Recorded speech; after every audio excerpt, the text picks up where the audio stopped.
We are live. What is up, guys? Welcome back to another Ask a CPA. My name is Brett Phillips. I am a CPA here in Dallas, Texas, and I'm here with the one and only Russell Wallace. What's up, buddy? How's it going? It's going well. It's going well. You Trying to do staying my busy? radio voice. Yeah, there you go. You staying Yeah, busy? Keeping your head above water dude. here? Oh my God. I had 11 meetings today on March 26th, man. It is crunch time. People are hungry and ready. Our stock is high. In like 2 more weeks, man, nobody will be answering my calls anymore. Yeah. But that's all right. That's how I like it. Yeah. Well, I'm taking a rare half a day off in busy season. I'm going to the Rangers opening day tomorrow. No way. That's Yeah. tomorrow. Fun. Yeah. Pretty excited about that. I've never been to opening day. I've always wanted to, but I found some face value tickets, which was No pretty way. pretty rare. Yeah. So they were pretty cheap. So I jumped on the opportunity. Where are you sitting? Pretty good section right there, just past Really? first base. Yeah. No way. So I'm pretty excited about Nice. it. They're playing the Red Sox, right? That's right. That's right.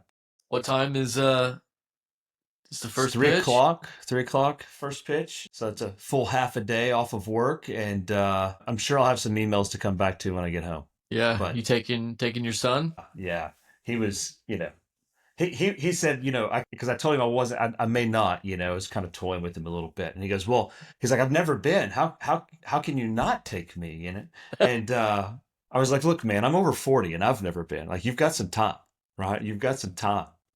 Yeah, yeah. He's gonna have high expectations when he gets older. He's gonna be like, you know, what do you mean we're not going to the Masters this year? Like I always go to the Yeah. Masters. Let's go to the Masters. It's a tradition. But yeah, so they're supposed to be pretty good this year, so I'm excited. And Uvalde, I think, is pitching, so it should be a good game for the Rangers. Nice. Yeah, we went to that box that was right behind home plate, and Yeah, it that was so cool, man. I think that was your brother who put that together. We gotta reach out to him again this year and yeah,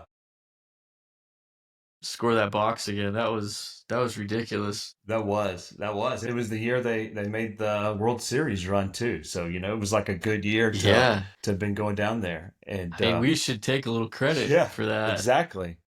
Exactly, exactly. But it was when you're sitting there, right? Like I mean, we didn't pay for those seats. You can't even pay for No. them, right? Like you've got to be Right. invited. But you feel like you're rich, Like you're sitting there and like you're like this is what it Yeah. feels like to be rich, right? Right. This is what it feels like to know that you've made it. Yeah.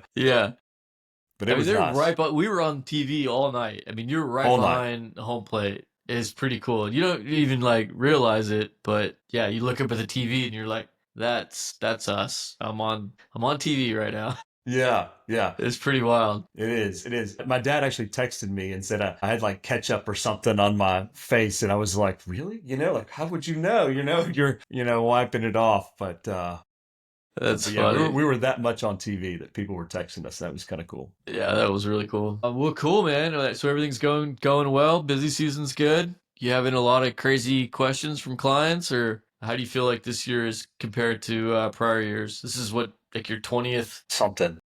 spring tax season. It's got to be getting close. It's enough that we don't need to talk about how many it is. That's for sure. But yeah, every year there's a lot of questions you always get. This year's been a little bit different because we're getting a lot of the same questions, but also I don't know about you, but I'm getting a lot of like current administration questions, right? So we've got when are the tax cuts coming? Everybody wants to know when the tax cuts are coming, and are they going to be retroactive or not? So in the State of the Union or whatever they called it, because first year wasn't technically a State of the Union, so we don't want to. We understand that we don't know what to call it. Besides that, but it said Trump said he was going to retroactive it to January 20th, right when he became president. And so what Right. does that mean? Like how do you function with that or whatever, right? And I actually had some clients that wanted to not file their tax return because they wanted to wait and see if we were going to get some retroactive tax benefits in there or not for 24. I don't think that's going to be possible. I don't think that's going to happen. But I tried to explain that, but they wanted to wait and see. I've got enough tax returns to do. I was okay with that. So Yeah, I was yeah. pretty I'll wait happy till with an summer. No extension. problem. Yeah, not a We're problem at happy to all. extend that. Yeah. But what's new this year is you're getting that, but also like questions on tariffs and, questions on, just business owners just kind of wanting to talk about what's going to happen with their business and those kinds of things, which I don't know about you, but those are kind of the questions I really love to get, where you feel like you can add some value to clients outside of here's a tax return. Yeah. There's some really good, I mean, no matter where you stand on the political spectrum, I think no tax on tips is I think everybody can kind of get behind that. You You're going know, to start seeing a lot of either tips on my invoices, that's for sure. that's right. Please tip. Tax free, baby. And either no income tax on Social Security or like increasing the base so that, Hmm. if your income's below a certain level, you're not paying income tax on your Social Security benefits. I think everybody can get behind on that as Yeah. well. It'll be The limit's interesting to pretty see. low, right? I mean, it's not, it's, Yeah, it's not. It's very low, and most people pay like 80%. I think is the hmm max you pay on Social Security benefits. So yeah, I think that will be really interesting to kind of see because they have to kind of balance it. They can't, give just everybody massive tax cuts. We have to generate revenue somehow. I don't know if tariffs are going to be enough of a revenue generator, or if people will actually bring the jobs back to the United States and start more manufacturing from within, or if it's or people are just going to pay the tariffs, or maybe they just won't sell to the United States. I don't know. It'll be interesting to see where this heads. Yeah, absolutely. So, and we're kind of talking about this because we got a question about tariffs, and Yeah, let's jump into it. let's jump into that. And so we got Alex Ramirez here from San Diego. So, hey Brett, I run a small import business. Man, you're getting called out by name. You're the famous one here. And Let's go. so I run a small import business bringing in custom goods from China, and I'm struggling to understand how tariffs will impact my bottom line. Can you help explain how tariffs are calculated and whether there are strategies to minimize their financial impact or legal ways to reduce the tariff burden or pass some of that on to customers without losing business? Yeah, that's a great question. I think a lot of businesses are in this position right now, thinking, holy crap, I import all of my things from China or from Canada or Mexico, and what happens if these tariffs are put in place? It looks like they're going to be put in place if they haven't Mm-hmm. already. What's that going to look like? And I think a lot of people have been trying to really acquire as much as they can before the tariffs were put in place, kind of trying to build up their inventory just in case if this goes on for a long period of time, they want to kind of plan ahead. I deal with one client, and they said they have a whole warehouse full of things that they've imported prematurely, knowing that these tariffs are going to be put in place because they import a ton of their products from China, and it's going to be a flat 25% tariff. So you'll be paying it on the imports, whether you pass that along to your clients or your customers. I assume you would. I have another client who says that they've talked to some of their suppliers and their distributors, and they've said as soon as the tariff starts going into place, they're just going to put a line item on their invoice and says, here's what we charge, here's the product cost, here's the tariff cost. It is what it is. I mean, we're just going to pass that along to their customer, and I think we'll be seeing a lot more of that in the coming months. Is there a good way to go avoid it? Not that I'm aware of, unless you bring manufacturing into the United States. You do what they want you to do. Congress and the president, they create these rules to incentivize you to do things that they want you to do. They want you to bring manufacturing back to the United States, and if you don't want to pay this tariff, bring manufacturing back in the United States. I talk to clients about this all the time, where it's, the incentives are to start new businesses, hire employees, create retirement accounts for these employees, invest in infrastructure, invest in real estate, invest in oil and gas, and this will allow you to really minimize your tax liability. Yeah, yeah. What I what think do you that's think? right. Have you come across any of this yet? Well, not specifically on or listed as the tariffs like that, but I like that idea. I was just in traveling and I was at a restaurant, it was a little brunch place, and I think this was probably more due to like the price of eggs lately than tariffs specifically. But it's the same concept, and they had just a hey, like there's a surcharge, and if you haven't, there's a surcharge, and for the current surcharge amount, speak to your server. And so we asked the server about it, and it was a real small print at the bottom, like where it says, there's an 18% gratuity for parties of 8 or more. It was just Yeah. another line under there, and we asked the server, and there was a 2% surcharge. So all their pricing was very flat. So it was, $14, $18, $16, that sort of thing. But then instead of adjusting the prices on the menu, they just adjusted the surcharge. Yeah. and you didn't know what it was, right? So you had to ask for what it was, and so I'm assuming it fluctuated, over Mm, time. But it allowed them to keep their prices flat and not have to, reprint these menus over and over and over again. that's such a tough business. I don't know how people go into the restaurant industry thinking that they're gonna strike it rich. It's just there's such a low margin Hmm. competitive business. It's brutal. Yeah, that's And tough. all I your feel for 'em. inventory expires in like 5 days. Right. Like Yeah. you got like 5 days to sell all this inventory or you're hosed, and it's tough. Yeah, that's it's tough. I've seen every time we get a new client that's a restaurant, we're like, man, we better take a retainer on this work because they are not going to have any Yeah. money to pay us in 6 months. Yeah. And the build out costs are super expensive, and the landlords are not going to give you any money to help cover those costs. It's just kind of on you, but we're kind of going down a rabbit hole. Back to tariffs, Yeah. Russell. Back What to do you tariffs. think? So I think the surcharge idea is what we're going to see a lot of, right? Yeah. So the whole point of that analogy there was just that, it's already happening on a small scale. And, if these tariffs stick around, I think we're going to see it on a large scale. But I don't think it's going to be that far away. You already see a lot of things around dynamic pricing and things like that, where people have the ability, especially software companies, to adjust the price of Uber. If you've ever left a concert, right? You ever taken an Uber to a concert and then to try to take an Uber away from the concert, you've Yeah. you've experienced dynamic pricing. It's like $40 to get there and like $300 to leave. Right. And so you're going to see that sort of thing where the prices are just going to fluctuate, and they're going to build in or bake in like this surcharge at the restaurant, some way to do that and way to do it, rather quickly.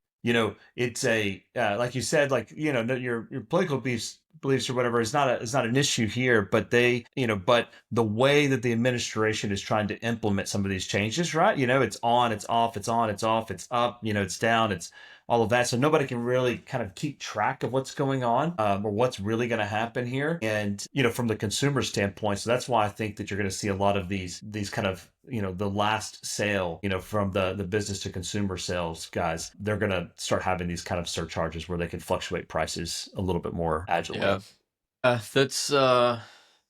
That's tough because yeah, he tries to use it as a negotiation tool, and then yeah, you're right. It's on, it's off, it's on, it's off.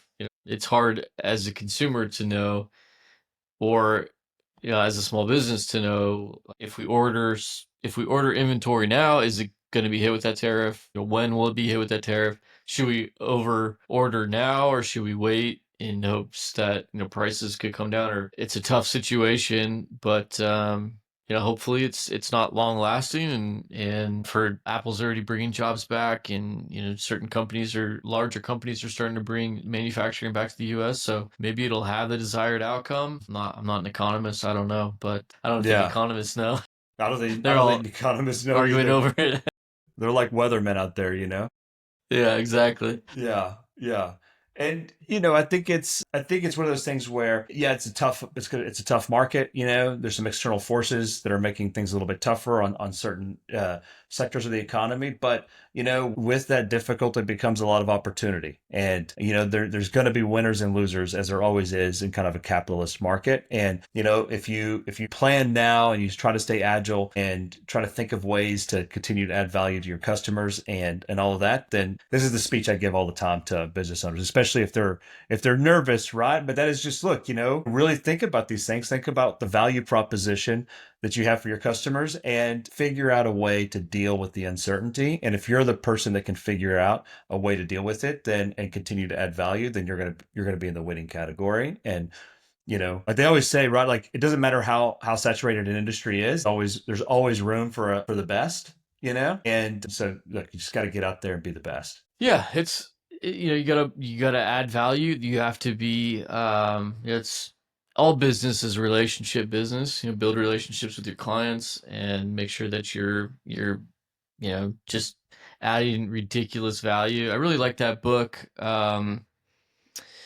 What is it? It's the restaurateur guy wrote it. Yeah, unreasonable Um, hospitality. Unreasonable Hospitality. Yeah, Yeah, and I pass that along to all my employees and just say, you guys, you have to deliver like unreasonable customer service. Just like answer emails incredibly fast, answer phone calls, like be be ridiculous when it comes to customer service and just really, try to have every client want to leave us a 5-star review and just, have their socks blown off. That's the best thing you can do to really grow your business, and it'll take off, and you'll grow in spades. Yeah. Yeah, that's a good question, Alex. Sorry we didn't have more of a better, this is the answer, Alex, but no, I don't think anybody knows right now, but it's an interesting business, man. Just bring your manufacturing back to the US. Come on, USA. Let's go, Alex. Let's go. The next question from Michael Grant in Dallas, Texas, our hometown. Hey, Russell. Hey, this guy, he's calling you out. I'm a highly compensated W-2 employee making around 300K. I'm always looking for ways to lower my tax liability. I'm already maxing out my 401k contributions and taking advantage of my employer HSA plan. Are there any other strategies or deductions that I might be overlooking to reduce my overall tax liability? Let me know if I need to make any tweaks. Yeah. Well, what do you think about this? So, man, look, Michael, you're doing all the right things, right? So you're maxing out the 401k, maxing out the HSA. Like you were just talking about, the government incentivizes the things that they want to happen, and they want people to open businesses. They want people to hire more people, create jobs, create opportunities, all of those things. And so they incentivize those things. And so there are a lot more tax benefits to to business owners. There are a lot more options available than there are for the W-2 employees. And so But with that, there's a lot more risk too, right? absolutely, absolutely, absolutely. There's this, double-edged sword all the time, right? And there's a reason that they incentivize that. But you're doing the right thing with the 401k and the HSA. That's great. If you're on the line of being able to itemize, maybe think about charities that you want to participate in and those kinds of things too. A lot of people, they, especially in this kind of income bracket, they're going to max out their state taxes at $10,000. They're going to have a pretty decent sized mortgage on their property. And so they're going to be paying a good amount of interest, right? And so they're going to get pretty close or just over that standard deduction line. So then, charitable contributions at that point become a big deal. So even like your goodwill drop offs and things like that, become kind of a beneficial thing. And then the other thing is that, if you've got some extra disposable income, which at that income level, you probably have a little bit, then that's where you're going to start thinking about, where can I put some of my investment money, um, uh, in a way that's going to create some tax savings, right? So with high income earners, the thing to do right now, and it really has only been around for kind of, or at least in a popular way, is the short-term rentals, right?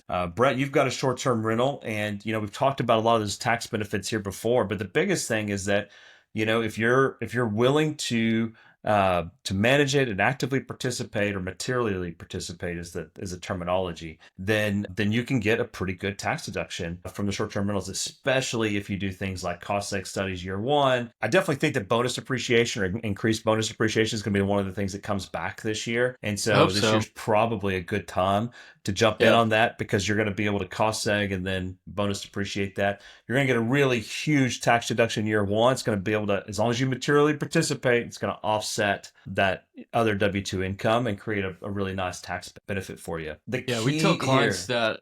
uh-huh. Sorry, we tell Oh, you go clients that a ahead. lot. Where we say, especially if you're a high income earner, if your spouse is maybe a stay at home, or Uh-huh. doing something else, um, try to have them become a real estate professional. And then, whether it's short term, long term, either way, a lot of times people will have, kind of build a portfolio of rental properties. I find short term rentals are a lot more hands on than they may want. You can even do this with long term rentals, is do the cost segregation study if you meet that real estate professional threshold, and becoming a realtor.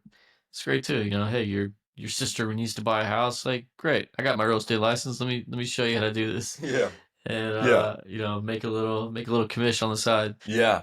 Well, where I see people getting tripped up here is they don't really kind of fully understand the material participation rules. And so the easiest thing to do is, look, make sure that you're a real estate professional, and then it's cut and dry. Without that, you've got to kind of build up this evidence that you've materially participated. So you've got to spend more time on individually on that short-term rental than anyone else does, right? So if you have a property manager, it's probably already excluded. You're not going to get those bonus depreciation benefits. So you got to manage it yourself because you got to spend more time than anyone else. And you want somebody that spends about 500 hours or more on the short-term rental. That's where, especially if a spouse is not working, that sort of thing, it's a little easier to justify that. If you're saying, Mm-hmm. "Hey, I'm working, 2,000, which is about the working hours in a year. I'm working 2,000, 2,200 hours a year." And I'm also spending $500 hours on this short-term rental. The IRS is going to say, not so fast, not so fast. That doesn't seem Right. reasonable that you're working 2,700 hours a year. Apparently, the Yeah. IRS doesn't know many CPAs, but they're going That's to say right. that's It's unreasonable, like right? 2,700. That seems reasonable. Yeah. So, but that's how you got to materially participate. And the other key is that you got to watch kind of the services. So if you're providing too many services as part of that short-term rental for your guests, so think a hotel, that sort of thing, right? So now we're getting into kind of the Schedule C impact, and we don't want to do that because when you do have income, you have to pay self-employment tax, those kinds of things. But so all of these are reasons that before you go buy the short-term rental, most of my clients that have short-term rentals, they spoke to me after they purchased a short-term rental, which is great, But before you go buy it, just set up a quick meeting with your CPA and just kind of talk through these rules and kind of your situation. Make sure it applies to you so that you're not like banking on, hey, I'm going to get like $300,000 in depreciation deduction this year, and then you comes time to like next February and you realize that you're not. Right. And if you're not working with a CPA, you should be. And if you want to work with one of the best CPAs around, our contact information is below in the link to this website. So go down That's the right. description, and we're both linked down there, and we'd be happy to answer any questions and kind of go over these situations with you and make sure that you qualify. I mean, there are with any tax deduction, there's going to be qualifications, and every rule there's 10 sub rules. So there's not just hard and fast rules on certain things. There's always qualifications. So before you pull the trigger on any big purchase like this, you always want to run it by a professional and make sure that you understand all the rules and can maximize those expenses to really give you the best possible tax benefit. I always tell my clients, man, we advocate for our clients. We don't work for the IRS. We work for you, the taxpayer. We want you to pay the least amount of money in taxes that you possibly can. Allowable by law, of course. We do everything by the book. But there's so many tax advantages, tax incentives that people just overlook, and they're just missing out on all these savings that they may qualify for. And they should be deducting them. And it's unfortunate that people don't want to spend a few $100s on a good tax professional that could save them thousands in taxes. So go find you a good CPA or reach out to one of us, and we'd be happy to chat with you, and we can save you a ton of money on taxes, especially if you got a lot going on, you're growing a business, you're doing rental properties, and we'd be happy to chat with you and make sure that you're set up properly, structured properly, taking all the tax deductions and any available tax credits. Yeah, that's right. That's right. Well, that's a wrap, guys. That's it. If you haven't already, be sure that you're subscribing to Ask a CPA wherever you're viewing this podcast. So YouTube, Spotify, all those channels. Like and subscribe, like and subscribe. And if you have questions, post them in the comments. We love reading the questions. We love getting some feedback. And, we're always picking 2 or 3 questions here to talk about on the podcast. So leave those questions in there. We love answering them, and it makes the podcast more fun. So appreciate you Yeah, guys, guys. you may think that this is a free podcast, but it is not. In order to listen to this podcast, you must hit that subscribe button, that like notification, that bell notification, and it's we won't know if you do it, but we'll know in our hearts. So, and you'll know in your heart. So make sure you hit that subscribe button, hit that There you like button. go. We appreciate everybody listening out there, and we'll catch you in the next episode of Ask a CPA podcast. Thanks, That's Russell. right. Thank you. Talk to you soon, Brad.